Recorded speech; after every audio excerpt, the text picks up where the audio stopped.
Hey everyone, welcome to another episode of Father's Love Healing Through Heartache. And boy, do we have a great episode lined up for you today. Hey Dan, how's it going? It's good. I do feel like the Brady Bunch here, as somebody mentioned. Yeah, I mean, what an honor. So end of year, we decided why not bring on a bunch of our friends, right, that have been on past episodes and just catch up with everyone and see how things are going. And surprisingly, they all agreed. I don't know how we did it, Dan, but yeah, they're all here. Even Rob in the West Coast, pretty early for him right now, but he still even agreed to come on. So, for those that are just listening and can't actually see, we have Patrick, Dan, Dennis, and Rob all back on with us today, and we're excited just to get updates from them and see how they're doing, and just the natural progression with grief, get updates and tips and ideas that they might have that they've been able to use to help them through their grief, especially with the holidays just passing and now a new year starting. Dan and I thought this would be a great way to end 2022 and start 2023. So, Dan, anything else? Just the point of for clarification that we have two Dans on here. So we have the really good one, and then I'm second fiddle. Good point. That is very true. Sorry about that. Yes, of course, our host Dan, and then Dan as well from our earlier in the season. Cool. So with that, who wants to start? Patrick, you want to start? Sure. Let me unmute myself. Oh, okay. Yeah. So my name's Pat Lynch. I live in Rochester, New York. I've known these guys now. What are we going on? 3 years, maybe? I think probably about 3 years with the facilitators here. So my background is as far as losses is concerned. My first loss was my 14-year-old son, Michael. He was 14 back in 2017. He was struck by a car on his way to school. And he was we had him on a ventilator for a couple of weeks, and we knew that after the second week that he wasn't coming out of the coma. So, we had to make a tough decision about the ventilator, and that was awful. It came out of nowhere, no time to prepare for that, and I was pretty much a mess. But my wife died 6 months after my son. She came down with a rare form of cancer called leiomyosarcoma, which is very invasive and quick spreading. And we buried her like 6 months after Michael, and then which leaves me and my son Brendan, who's 19 years old, as our family went from 4 to 2 in 6 months. Adding to it, the following year I lost my dad. The year after that, I lost my mom, and for just a quick point of reference, it's really weird because I think in some ways I haven't even processed those losses because, after losing your immediate kin, I didn't mean to sound joking or insincere, but somebody asked me about it, and I said, like, honestly, mom and dad were a walk in the park after my wife and son. First year was awful for me. Are we getting into this part now or just? Let's come back to that. Okay. Let's do the intros first, and then then we'll come back to that. So that's me. All right. Dan, you want to go? There we go. Hi, I'm Dan McCreary. Live in Centerville, Maryland. My son was sick to his stomach for a few days, and we took him to the local freestanding ER for fluids because we thought maybe he was dehydrated, which he was. They gave him fluids, not realizing he had a damage to a heart valve. And when you give fluids quickly, you get a little bit of fluid in your lungs. Well, since his heart was struggling already, and now his lungs were compromised a little bit, he spiraled 4 or 5 hours after we got him to the emergency room. And they transferred him to the hospital, called the helicopter, never got him on the helicopter. They did CPR for 3 or 4 hours. We were all there with him. And had to make the decision to let him go. He didn't have any pupillary reaction or the things that would indicate brain activity by the time they asked me to make a decision. So it was quick. We took our 18-year-old son to the hospital and left without him. So welcome to a club that you don't want to ever join. Yeah. Rob, you want to go? Yes, good morning, guys. Good, very early morning to you, all of you guys. My name is Rob Rosenblatt. I live in Las Vegas, Nevada, and this is actually my third time joining the guys on here, so I really appreciate the opportunity. My story is about my daughter. Her name is Aurora, known as Princess Aurora, around town. She was diagnosed with what's called holoprosencephaly when my wife was pregnant. My wife got pregnant in 2020 now, about the summer. And then around Christmas time is when we found out exactly what, like about this time 2 years ago, is when we found out about Aurora's condition. She was pregnant with twins. So we had Oliver, who is a thriving, very, very, very, very busy almost 2-year-old. And then Aurora was born. Doctors, when Crystal was pregnant, told her that there, would be very, very slim chance, if any, that we would actually have any time with Aurora. And so we were very, very grateful when she was born. Both the twins were born on February 11th, and she came out crying and gave us 11 miraculous days. My story is a little different, but as you know, the guys have said numerous times, like a loss of a child is a loss of a child, and it's been maybe 2 years now, and it's still very difficult, especially when you have Oliver, and he should be here with his sister should be here with him. So that is my story in a nutshell.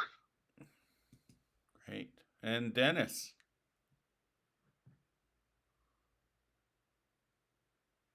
I'm Dennis, and I live in North Carolina. And our story is about 2 months before his third birthday, our son Ryan was going to be 3 in June, and he was diagnosed with leukemia. And we went through 3 years of ups and downs, 3 years of great treatments and doing well, to on December 10th, 1985, many, many years ago. But as we all know, this is with us until we go home. So on December 10th, 1985, at 6.5 years of age, Ryan lost the battle with leukemia and went to heaven.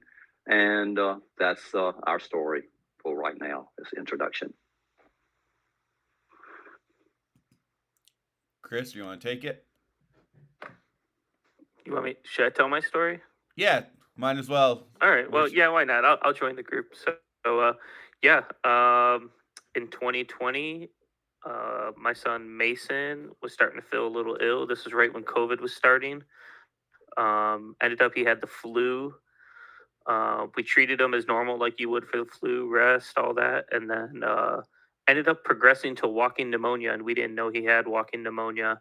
The walking pneumonia progressed into a condition called ADEM, acute disseminated encephalomyelitis, and basically that's an autoimmune disease that started attacking his brain, and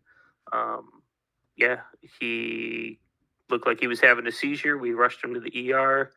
That happened a couple times, and within a week later, he was brain dead, and we had to take him off the ventilator. So, just like everybody said, it hasn't gotten any easier. Just kind of dealing with it differently as the time moves on. So, and Dan?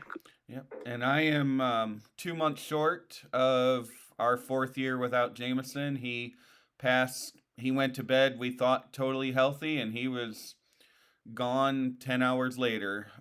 We thought he had the flu, and it turned out he had a birth defect where his small intestine had twisted that night for whatever reason, and just within 10 hours it did what it needed to do, and it took his life that suddenly. So thank you all for being here. This is amazing, and we can insert a lot of different definitions for the word amazing there.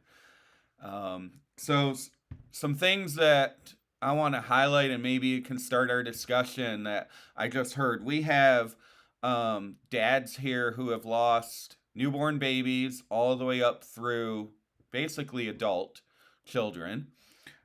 We have dads here who have lost newborn babies, lost our children suddenly within 10 hours, up through, I think, maybe Dennis, 3.5 years, you said, right?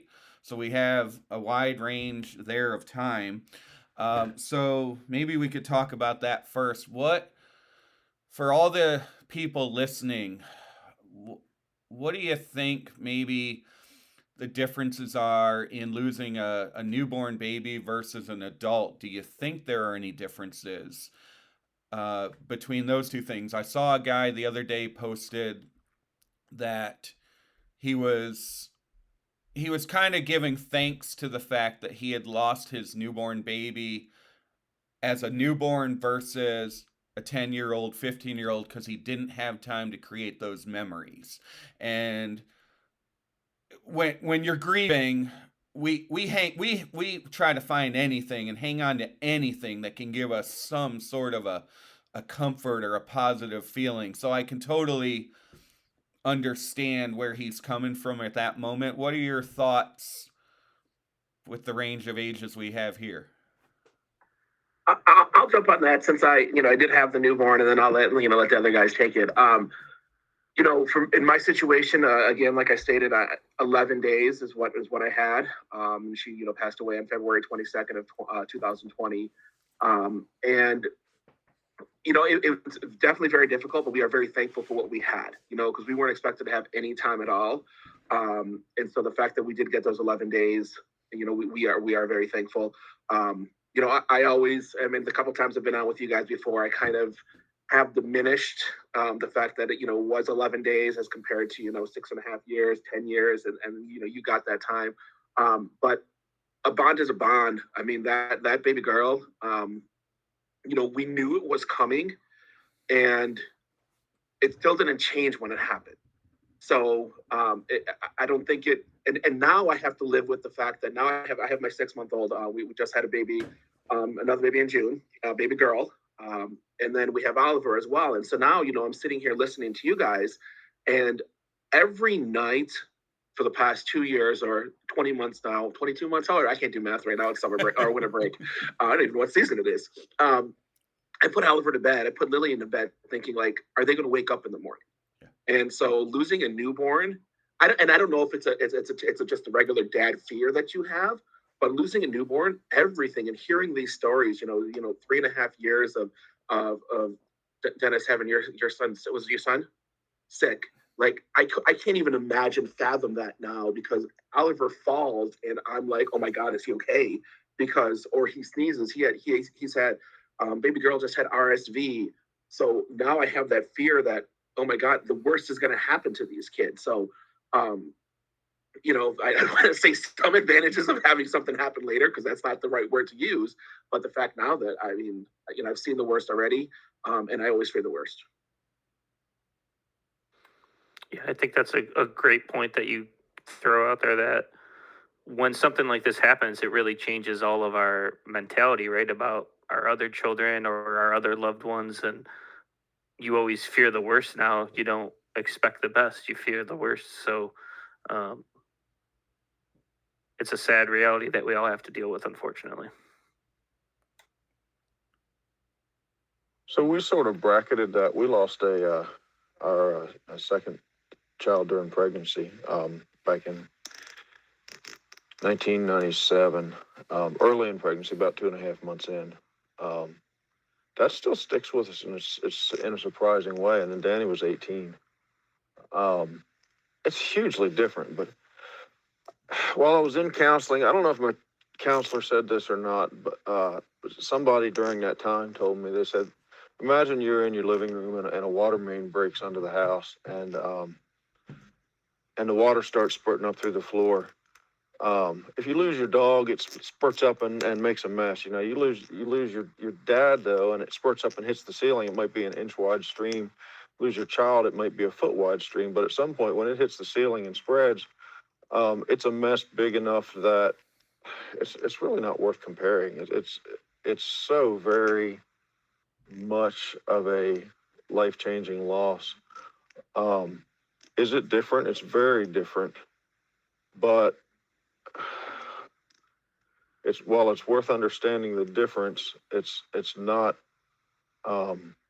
productive, I don't think, to compare my loss to yours for its differences, just because that loss is, to use the metaphor, it's hit the ceiling and spread, and now now we're dealing with a loss that's of that magnitude, that it can't just be capped off and dealt with. And I know it's an imperfect metaphor, but it made sense to me that at some point you've got a loss that's just of a magnitude that's beyond what we're generally able to process in the moment. And I think also, when you think of loss, you lost your child if they were 11 days old, 18 years old, all of that. But for me also, it's all the things I lost that I never got to be a part of. When my oldest son got married, Ryan was not able to be there. When we went to Ryan's graduating class, we were stationed in Italy at the time. And so the year that Ryan would graduate from high school, we chose to go to the high school graduation for that year because Ryan would have been there if he had lived. And now that we have grandchildren, and we have a grandson that's named Ryan Michael Jordan after our son that died, because when his brother was 9 years old and Ryan died, he said later on as a teenager, I'm going to grow up, I'm going to have a son, I'm going to name him Ryan Michael Jordan. And that's what he did. We have 6 granddaughters and 1 grandson. So needless to say, Ryan Michael Jordan is quite the king in our home. And so I think it's not only the loss of the immediate loss, which is just a nightmare to say the least, but it's all the losses we have as we go on our walk in life that we do not get to have with this child because they did not get to live. So I think that's how I keep it in perspective sometimes. And sometimes those losses can hit you really right in the face, and it can become overwhelming. And then fortunately, it ebbs and we go on. But that's kind of how I see the loss. Not the day of the child dies is just the beginning of many, many losses. Dan, I'll jump in if I can. Dan McCreary, where our stories are kind of similar. I didn't mention that we lost our first pre-birth. Our first loss was a baby, Matthew Thomas, my wife was in the 2nd trimester, and her water broke, and the baby, there was no amniotic fluid left to sustain the birth. My wife went into labor, and so our son, your son was 18, correct? And my son was 14. I mean, so it's kind of, our stories are kind of similar, and I agree with, like, along the lines of what you said. I said the way I've thought about this before, with knowing all these different people with different losses, and I think regardless of who you are, it's intensely personal, right? It's intensely personal. It's intensely painful because let's face it. I've got like 4 and 4 years, so I'm kind of like the go-to guy sometimes for awful things. And I'll just say that they ask me about it, and I say, well, Michael's came out of nowhere. My wife had cancer when Michael was hit, so I at least was mentally, we knew she had finished a round of chemo, and we knew that it wasn't going well. So I had the mental time to prepare, not to say it was a walk in the park. It's just Michael's blind side of this because it came out of nowhere before my wife. So I never really had, because I was taking care of my wife, I never really had the time to fully grieve the loss of Michael. And I don't think to be honest with everybody on this call, I don't think I did any real grieving at all until after we buried my mom, the last death a couple of years ago. And then I started having, there was nobody left that I was taking care of anymore, and then my mind started to go, and I went back to counseling for some things. But I think regardless, long-winded answer, I think there's no worse one. I don't think it depends on the age. I think they're all intensely personal and intensely painful. Yeah, 100%. Patrick, definitely agree. I think those, like we're all saying, we all agree. It doesn't matter the age at all. So, Dan, can I throw another question out to all these guys? Absolutely.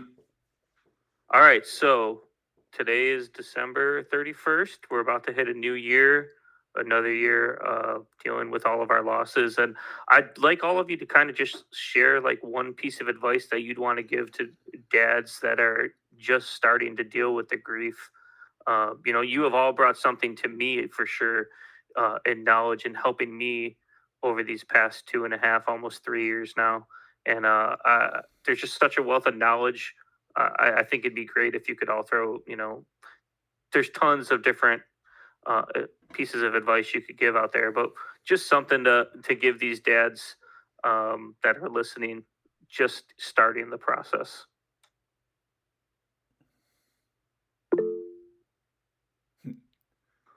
Go ahead. Go ahead, Dan. No, I was saying, go ahead, Dennis. You're good. Okay. I would say for me, it's the reality that you go through times when you're just overwhelmed with grief. And then all of a sudden, you find yourself, the sun seems to be coming out and you're having some really good times and you're thinking, man, I'm doing okay. But then all of a sudden, the storm clouds will gather again and you'll think, oh no, I thought I was making progress. So I believe that for many of us, grief is a process. And sometimes life seems to be going well. You've got a new grandchild, you've got a new whatever, a new job, things are going well, and you kind of begin to think, oh, I think I'm never going to get over it. I tell people, are you going to ever be over Ryan? Absolutely. No way will I ever be over Ryan's death. I will take that to the very end. But there are ways that and times when the sun does shine again. So I would say those that are just beginning to start, you think the world has ended, it's never going to change. I will tell you with time, it does change. It doesn't ever go away, but it does. There are some, as Abraham Lincoln said, the sun will shine again. And so that's how I see the process. Patrick, you want to go next? Or who wants? I'll build on that because we've talked before, and I think it was actually Dennis that said it the first time, was just take that next one step, whatever that is. For me, I bought Erica a shower head last year, a nice big fancy waterfall shower head for Christmas. It sat in our closet until Thursday this week. I don't have a good excuse, but I just haven't had the desire to install the darn thing because of grief and life and everything else going on. It's installed and it's amazing. And it's a stupid shower head, but it's such a big deal because it's that one step that I got accomplished. And then I got another, I was telling Chris before, I've had Jameson's baseball bats, and for, I don't know, a year or two, I've wanted to build a display, and I just haven't done it because the desire and everything. Friday and Saturday, I did it. It's done. It's going up on the wall today. So whatever that one step is, take it. And when grief is new to you, a lot of those one steps are probably going to be things like literally getting out of bed, getting dressed, taking a shower, doing dishes, things like that. As you going on year number 4, the next steps are a lot different. And I had a conversation with a friend. Yesterday was his 7th year anniversary of losing his newborn. It was not exactly what Aurora passed from, but it was very, very similar. And we were chatting, and he expressed his guilt over the fact that he's used to it now, where he has those sunny days that Dennis was talking about, and he doesn't think about his daughter every second of every day, and he feels guilty. And I'm that same way. I'm having more sunny moments where I'm not just focused on losing Jameson, and that's okay.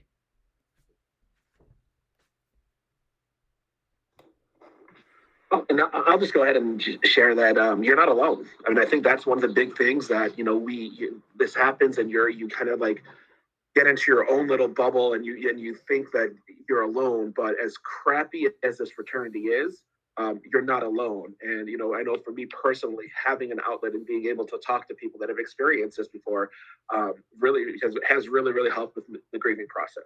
And so just know that you do, as grieving father, you do what you're comfortable doing. But there are plenty of people out here who are experiencing the same thing, and they don't give advice. I mean, like, Dan and Chris, times I've talked to them, they've never given me any advice. It's just a listening ear, and sometimes that's all you need is just somebody to listen, an outsider outside of your family that just doesn't know. And so you just know you're not alone. Yeah, I'll go. Like what you said, Dan Cortine, earlier on, I think year one, to stereotype it, not to think for other people, but getting out of bed was a success. Not taking my own life was a success. Yeah. Year one, and year two was interesting because year one, for me, I was numb. I guess numb was the driving factor. Year two, the pain was so intense for me. I think I wish I would have been numb as I was in year one. But for some reason, it took the second year to was my worst year. The third year, for me, like stepping in and out of the bathtub. Good days, still more bad days than good days. What I can suggest as far as what works for me nowadays is it's become really important to me to put stuff on my calendar, to plan things like trips, things with people that you care, spending time with, setting time aside for that. I love having that something to look forward to. And it's been I don't know, mentally it's just been helping me to plan things for down the road that involve doing things with people that you like spending time with. It's been a big help for me. So that's it. That's over you.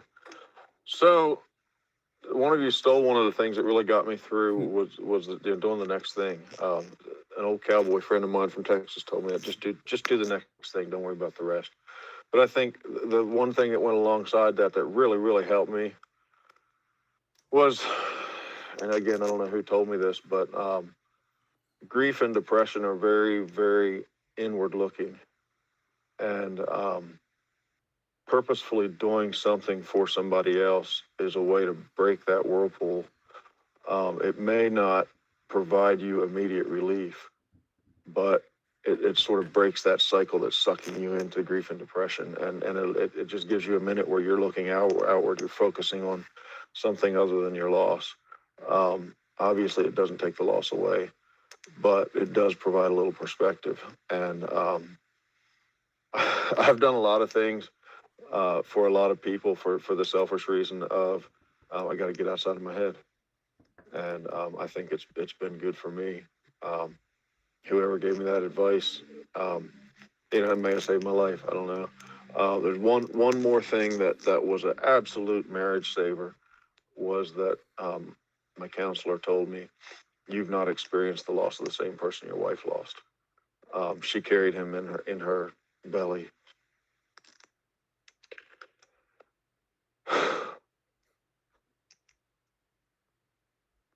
She nursed him. You had a completely different person that you knew, even though he was your son, both of your sons. She's grieving a different loss than you are, and you've got to give her space to do that. Some days when you're both grieving, you just got to step back and acknowledge her grief. And I really think just knowing that, somebody taking the time to say, hey, man, you got to step back and understand your wife's loss isn't the same as yours. That may be why a lot of marriages break up. I don't know. But that advice is certainly part of why ours is still together. I want to highlight 2 points just before I forget that you guys just said that I think are crucial. Chris wraps up every episode we do with talking about suicide in the hotline. And I think Patrick said it perfectly, that your next step may be to not kill yourself. And that's obviously an enormous next step to take. So please, if you're at that point, do whatever you need to do, get whatever help, talk to whoever you need to help you take that step, to make sure that that's not the step you take. And then Dan also just said, Erica and I committed. I think it was either the first day or the second day. We looked at each other straight in the eyes and said, "Divorce is not an option." And again, if you're anywhere close and you need to make that next step, a commitment to your spouse, do that. Daniel just said it perfectly. I won't change that, but make those two next steps soon, because they're so important. And Dan, talking about divorce, we always said to each other that if we would divorce, whoever we got with in the future, they would never ever know what it was like to live with Ryan, Michael, Jordan. We're the only two people. I fathered him, she mothered him, as Dan said, she nursed him. No matter what we went on in life with. So a strong commitment that no matter what hell throws at us, we're going to stay together. That is, I mean, it's a lifesaver. I mean, Debbie and I next year, Lord willing, we will celebrate 50 years of being married. And if we just threw away our marriage at that time, oh my, well, I was very suicidal. I thought I had a suicide plan. I was going to kill myself. But now I look back years later and say, what would I have missed? I would have missed a baby being adopted into our home. I would have missed 7 grandchildren, a wonderful wife. So for anybody who's feeling like I just can't go on, if you can just go on one more minute, just one more minute. Sometimes that's what I did because I was a nurse. So you talk about a tough job, having your child die from cancer, and you go back to a hospital and work in a hospital with people complaining about their big toe hurting. I don't know how many times I didn't want to just say, screw your big toe. I could give a rat's whatever about your big toe, but you just keep going. And as you do that, each day comes newer and newer. And the next thing you know, for us, it's been 37 years, and you think, well, Dennis, surely no, I'm never going to be over it. But guess what? I would not trade those 37 years, even though some of them have been pure hell. I wouldn't give up for anything. So keep going. I would just say, don't give up. Don't give up on life, and don't give up on your marriage for those of you that are married. You had a good counselor that they were able to pick that out and tell you about people grieving, see the spouses and grieving differently. Because my first counselor never told me that. And I had a dynamic with my surviving son that I kept thinking he was feeling the same things I did. My son didn't want to go to the cemetery. I had to drag him there one time, which I shouldn't have done. But we both grieve. Everybody grieves it differently, and it's good that your counselor hit on that thing. And you're right, carrying the baby. But I think just throw this in real quick as the corollary to that. I think as dads, our equilibrium side to them carrying the baby is that more dads than ever that I've talked to feel personal guilt. We feel responsibility because our job is to take care of our kids, and we feel like we failed them. We feel like we failed them, regardless of how they passed. I think that's our side of like the mom's equivalent to carrying the baby attachment. I don't know. It's just that's something that's in my head. Yeah, Patrick, I got to jump in and say that's exactly how I felt. Like I was the protector and somehow I failed. And it made me second guess all my future decisions because I felt like I made a mistake with Mason, and which caused his death. And now I start to second guess everything, all my other decisions, literally every decision. So, having that support group, like Rob said, talking with fellow dads has really just kind of helped me get out of that mindset and know that I'm always trying to do the best for my kids no matter what. And, it wasn't my fault that Mason passed. It was going to happen no matter what I did. And yeah, so Dan, you got a question? Well, before anybody else want to jump in, I see a lot of heads nodding. I was just going to jump in based on what Dan said about the, your spouse. And so my wife and I, when we found out we were pregnant with the twins, it was still during COVID. We met right when COVID hit. So we were together maybe 4 months when we found out that she was pregnant. And then it was like maybe 6-7 months and we found out that Aurora had a condition. So here we are still in a new relationship, having to deal with, twins being born and then eventually the loss of one. And I think, Dan, you mentioned that you said it perfectly. Like, I can't fathom through the entire pregnancy what she was dealing with. Because here she is being told that she's carrying a baby inside of her. No, she has the twins, of course, but she has one that at any time could stop breathing. You might not, like, I can't imagine the fear that she had. I was scared the entire time, but I couldn't imagine her, like, her dealing with, and I've said this before, dealing with the psychological feeling of having a baby inside of you, and at any moment it could stop moving.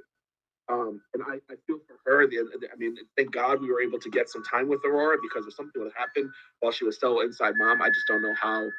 I mean, I would be able to cope with that, let alone mom, just because of everything. So I think, Dan, I think that you bring that up, and this actually everything brought us closer. We made every decision we made for Aurora. We could have done some things to try to give her a life that wouldn't be a life, but every decision we made we were in sync. And even today, like, we don't. I mean, we don't fight, because I think experiencing what we did at the beginning of our relationship. I mean, there's nothing that you can throw at us that's going to be anything worse than what we've already experienced. I think it's important to say, and I say this with great recognition to Patrick, I think from what I know of you guys that we're all closer to our wives today than we were the first month or year after we lost, because we did we stuck through hell. And Patrick, we say that totally recognizing your situation and all that, but it's worth fighting for. And Patrick fought every day. But it's something worth fighting for. And nobody, just like Dennis was saying, we need to, sorry, Dan was, I forget who said it, but our wives carried our babies. Our grief is different. But at the same point, nobody in this world understands our grief better than the people in our house that are blood relatives to our loved ones.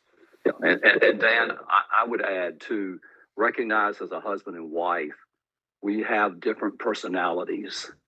I am very much an Eeyore. My wife is very much a Tigger. Okay. So Debbie, she could be grieving tremendously, but you wouldn't really know it. Whereas me, my face, my whole affect, everything would tell it. And so as a husband and wife, give your spouse their space to grieve and recognize that your grief's going to be different. Some of us grieve very differently than the others. So just be aware of that. Yeah. And even though we're talking serious topics here, I still laugh because you said that before. I still laugh at bringing Winnie the Pooh into a discussion on grieving dads. So it's awesome. So let's, guys, let's do just a quick, tell us your first thought or two that comes to your mind, to tell everybody else who's listening that's grieving. It is normal. What? And just jump in. It is normal to remember some very, very happy times and funny times with your child. In fact, some of that gets you through. About a month before Ryan died, we were still having him go to school because even though we knew Ryan might be dying, we also were people of faith. We said, we believe that this leukemia can disappear. I mean, we held on to the very end. So we had him going to school almost to the very end. And one day he says, I want to go get ice cream. Let's go get ice cream. I said, you can go get ice cream, but before we get ice cream, we're going to have to go to school today. He looked at me and he said, I'll go to that damn stupid, boring school then. And so you just begin to think of your kids. And yes, we all have times that we're sad. I mean, having Ryan go through 3 years of leukemia treatment, there were some very, very sad times, but there were also some very, very happy times. And even before he got sick. So I encourage you to just remember some of the great times you had with your kid. And it's okay to laugh about them. I mean, that's what keeps you going sometimes. So allow the bad, but also your kid did many phenomenal things. He was your kid. Love him. She was your kid. Love him. And just love the memories you have. Awesome. Dan, can you repeat again? What did you want? Just like advice or? It is normal to when you're Okay. grieving. ... So it's normal to feel okay sometimes, and you're gonna feel okay more often, as I believe, as time goes on. I've maintained from the beginning that I felt at the lowest of the low points that something inside of me, and I don't know whether it's your soul or what you want to call it, something inside of you starts to grow. I call it the scar, and it gets stronger and stronger with time. And I think you guys, we talked about it maybe on the first time with me. My circle of friends has gone down. I've reduced my circle of friends.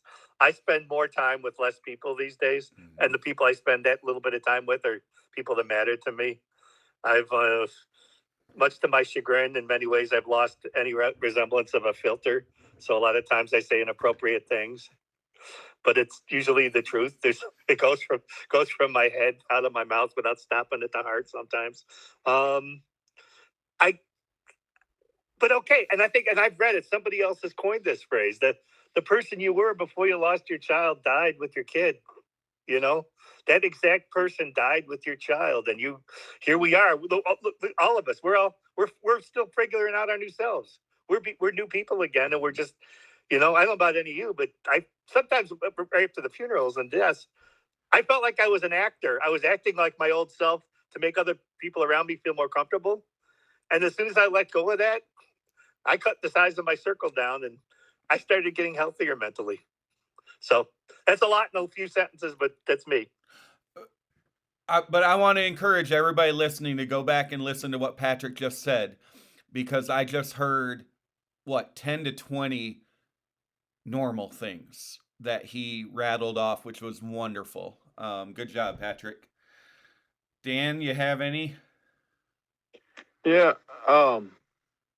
it's normal to question everything. A lot of people who haven't lost might look at you. I mean, you're going to question your belief, every aspect of your beliefs,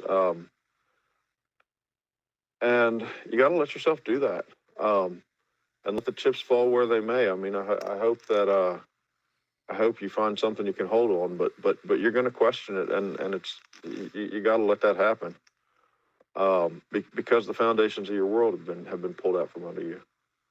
I mean, it'll be 5 years, January 21st, and I'm still walking through that process. But the more you fight against the fact that your world's changed instead of accepting it, the more difficult you make it for yourself, I think. Perfect. So Rob, we'll go to Chris, but since Rob had to take a little break to deal with a baby, that's all good. We're simply saying it is normal ... So we'll give you a second to think if Chris has something he wants to share. Yeah, I think for me, what's been normal has been, it's normal to have the negative flashbacks. Actually, I still have them quite a bit, and the moment I think that there's a couple moments I flash back to pretty often because it's PTSD. You might think, well, that's a military thing. You only get PTSD if you're in the military. No, you get PTSD for anything that really hurts you. It's like it's a battle scar. This is our own type of battle scar, and those memories are gonna come back. But how you react is, important, and what you do to get help is important. So I think it's normal to say that you're going to have some PTSD. You're going to have flashbacks. I have flashbacks of looking at Mason's face when he was first having a seizure. I have a flashback all the time of holding Mason in our arms as he passed away. And those are normal. They're going to happen. And, I just have hope talking with you guys that as time goes on, that it won't be the only thing I think about. I work hard to think about the good memories, like Dennis said. I force myself to do it because I don't want to have just those bad memories. So Rob? I'm not sure if this is the negative side of thing, but it's normal to get upset with what people say to you, because like there's a lot of things that people say and they don't mean it in a negative way, but it comes across that way. You know, I just think now of, you know, we have Lillian, she like said she's 6 months, and for somebody to call her my princess, like Aurora was our princess. Don't, and anybody who knows what we've dealt with, no, we refer to Aurora. She was named after Princess Aurora in Sleeping Beauty. She was Princess Aurora. Don't call her my princess. Don't say, oh, she looks like Oliver's twin, because she's not Oliver's twin. So people are going to say things, and it's normal to get upset by it and maybe offended by it, but also know that they're not doing it out of anger or spite or to make you upset. It's just that they're not in our world, and so there's certain things that happen that people say that is going to hit us differently because they're not in our world. Absolutely. Great. Wonderful tips, guys. Thanks. Chris, you got anything?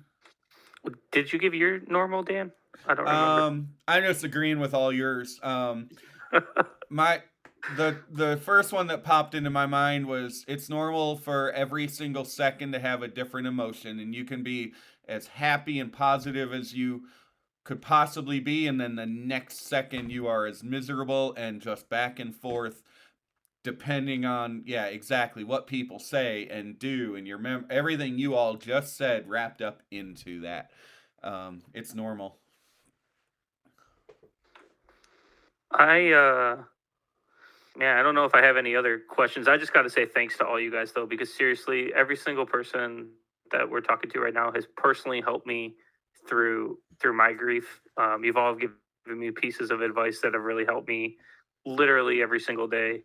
I've talked to all you guys on Messenger individually, and it has greatly helped me. So I really want to throw that out there. Thank you so much for helping me personally with my loss with Mason. So yeah. And I have 2 more questions to wrap it up, because I know getting a group of 6 guys together is hard. And we're welcome if you want to stay after. Stay. Well, I mean, but I echo what Chris just said. I feel good. I don't remember the last time I felt this, and I don't know. It's a combination of happiness, relief, everything in, like, truly to my core. Thank you guys for being here again on our show. So I have 2 questions. First one, you guys have all been on our show multiple times. Why should other dads or parents, anybody, but why should other people come on this show as a guest, even though it's a hard thing to do? My answer is because it's a hard thing to do. It's the first hurdle to hit.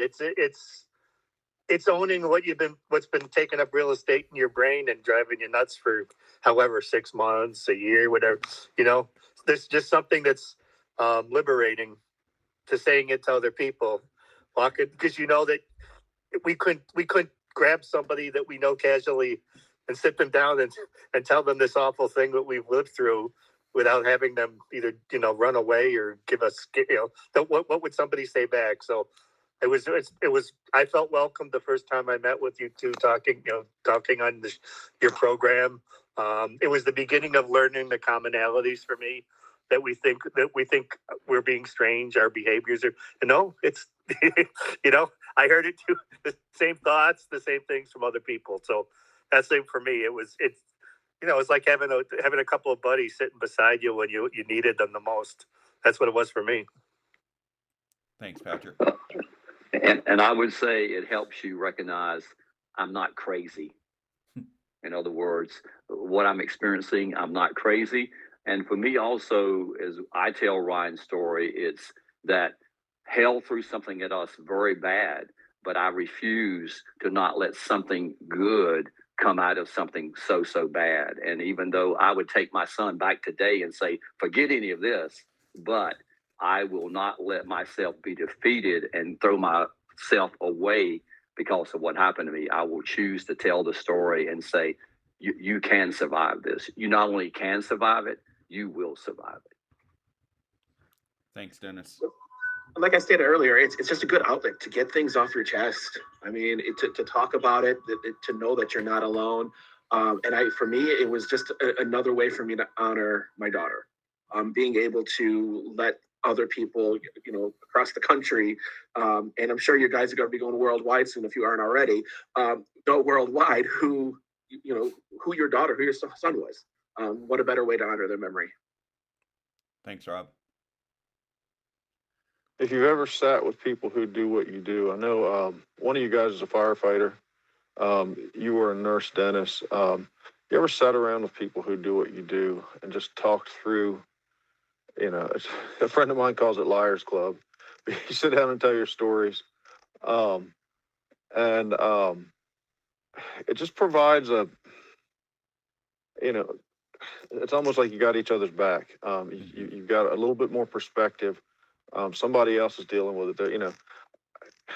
We may not have ever learned something completely new, but we certainly learned some new perspective on the things that we're dealing with and how somebody, and some days it's just nice to know, man, there's somebody else out there. We all walk this path alone. We have to. But in that fog, there's somebody else on that path, that you can reach out and touch and say, oh my gosh, he's walking the same path I am.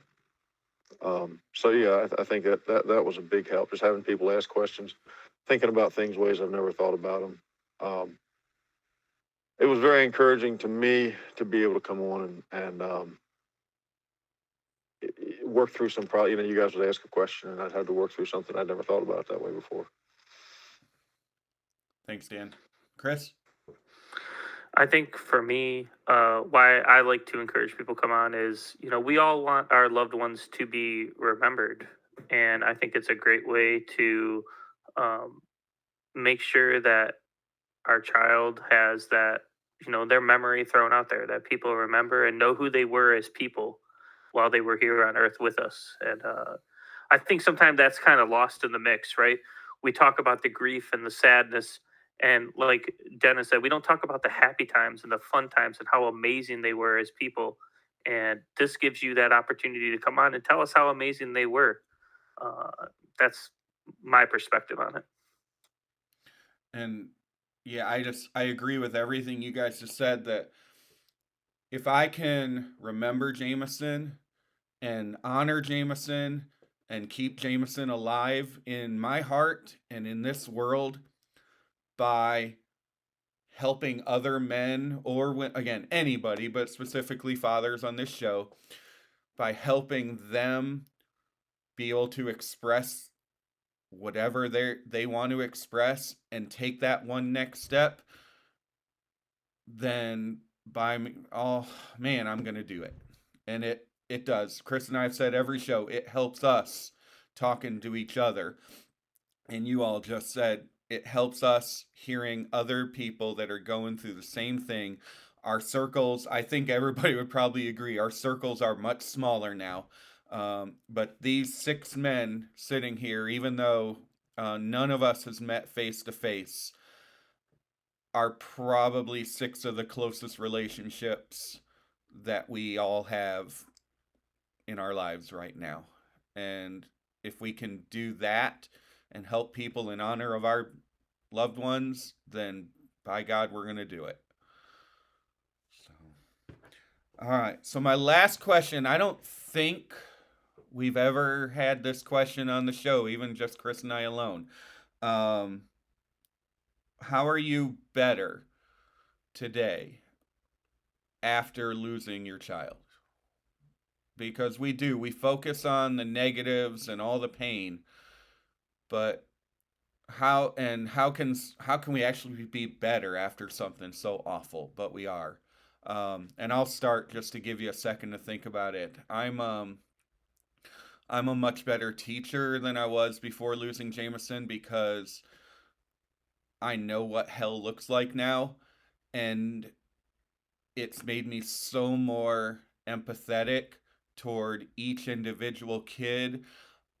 Instead of being this teacher that is just dictating, do this, do this, do this, I am really focused on building those relationships with the kids and getting to know what their stories are, because if you don't talk to kids very much, you'd be shocked at how many kids are going through hell themselves. And I'm a better teacher now because I'm focused on that. I care, and any of my bosses listening, sorry, I've said it directly to their face too. I care more about my relationships with the kids than I do teaching them the content that I'm supposed to teach. Because they're not going to learn much of the content until they know that they have somebody they can talk to that they trust. So, and I would trade it in a second to go back to being an awful teacher and have Jameson right back here. But it's one way I'm better. So how are you better after losing your child? In my life, I've been both a professional nurse and also a pastor. So part of my gifting is I'm a very caring person. I don't say that in an egotistical way, but I'm very caring. But one way I've done this is people that I'm close to, because some people think that they mention your child's name. Oh, I can't say his name. They're going to go berserk or whatever. They're going to start crying. I keep in my phone death dates and birth dates of people that I'm close to, and I either text them on that date of their death date of their child or the birth date of their child, or I call them, because I just feel like that's just a way to. They haven't forgotten they had a child named Ryan. They haven't forgotten that Ryan died on December the 10th. So you're not going to stir them up if you remind them or say, "I'm thinking of you today, Chris. I'm thinking of you today, Dan." So I just find that that's the way I do that. So it's helped me be much more empathetic, because as I see the group of us 6 here, we've all been to hell and back, but we've survived. And so I want to help other people survive. And I want them to remember they had a son named Mason. They had a son named Jameson. And so I just say that's what it's done for me. Thanks, Dennis.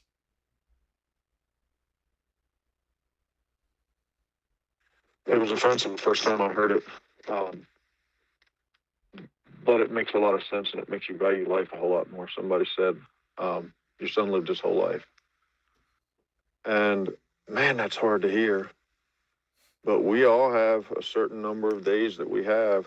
And whatever your religious or philosophical beliefs, in the end, we're all going to die. Some of us make it a couple of days. Some of us don't make it out of the womb. Some of us make it to 100.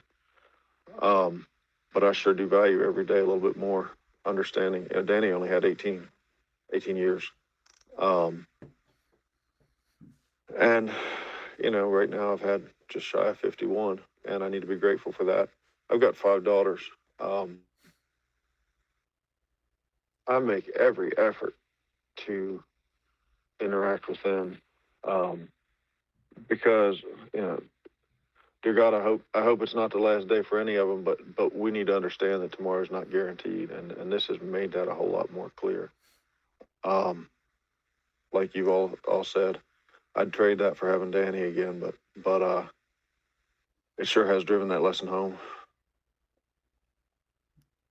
Thanks, Dan. I think for me, better, it's the give a F type thing. After experiencing what we went through, it's like the little things don't bother me anymore.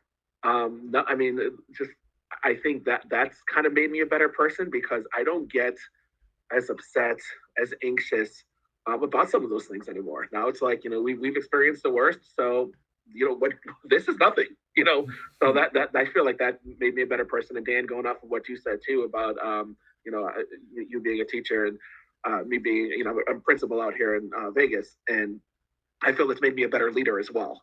In the sense that the first thing I did when I came in and got my job at the school is I told my story about Aurora, because here I am, this jovial big guy, and I have baggage. And every single kid that walks through the door, as you know, Dan, has some type of baggage. And you don't see it unless you get to know them. And so I think just that alone has made me a better leader, because I can express that to my teachers, who then are working on, like you're doing, Dan, is just making those better, building those relationships with those kids. Because especially nowadays, our kids have gone through so much because of COVID and the lockdown. They need that. they need that relationship building. So Dan, you saying that really, as an educator, I appreciate hearing that from you. Thanks, Rob. Patrick or Chris?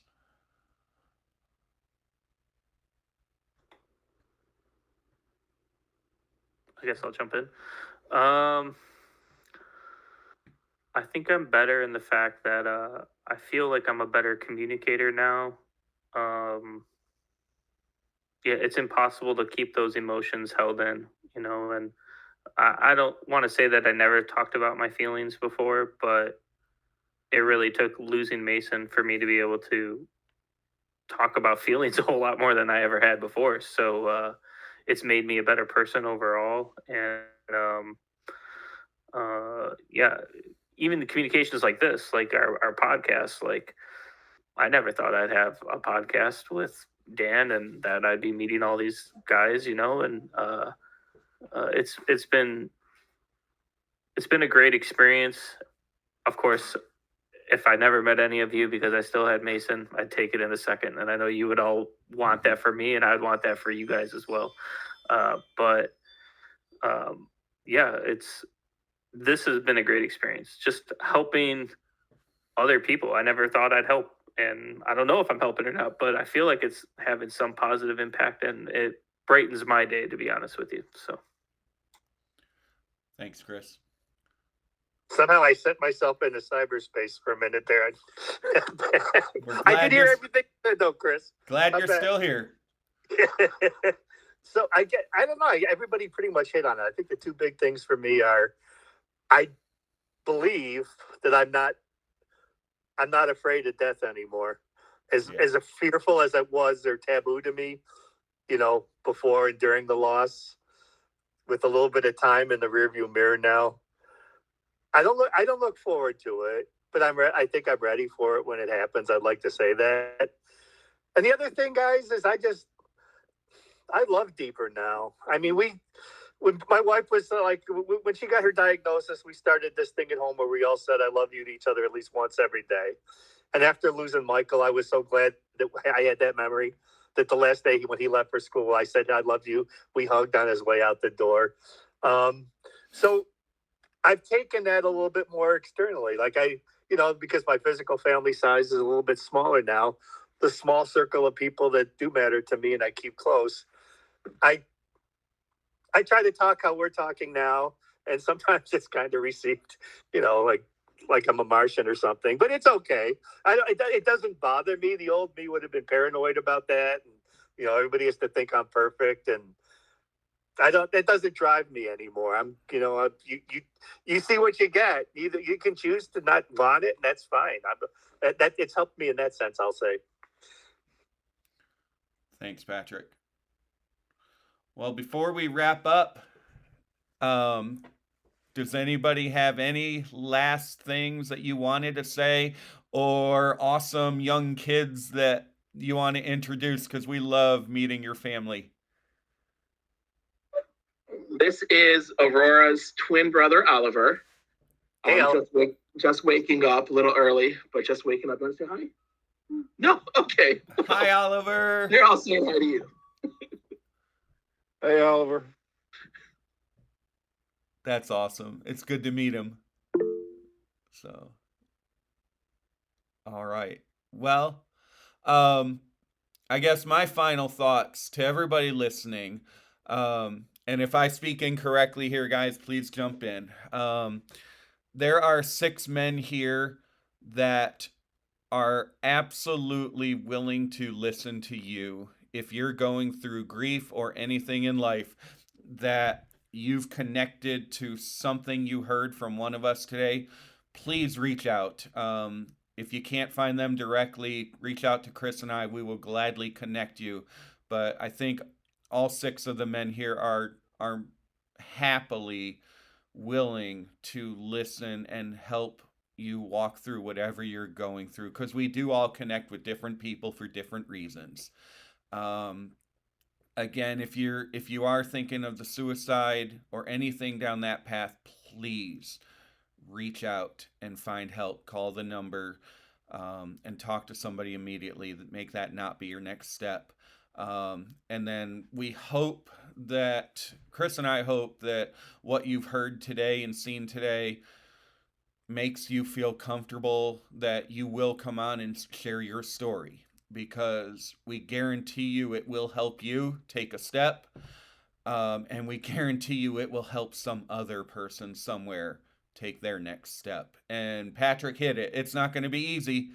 I think every one of us has cried on this show when we come on and share our story, but it helps. So reach out to Chris and I if you're interested in coming on and sharing your story with all our listeners. We would love it in every way. So does anybody else have anything? Otherwise, Chris, you can wrap it up if nobody has anything. I just want to say thank you for picking right before New Year's Eve. It's like a perfect time for recollection of thought and things of that nature. And for me, New Year's Eve can feel like a lonely time for me. So having this to look forward to was a blessing, and I want to thank you for that. Yeah. Thank you all for being here.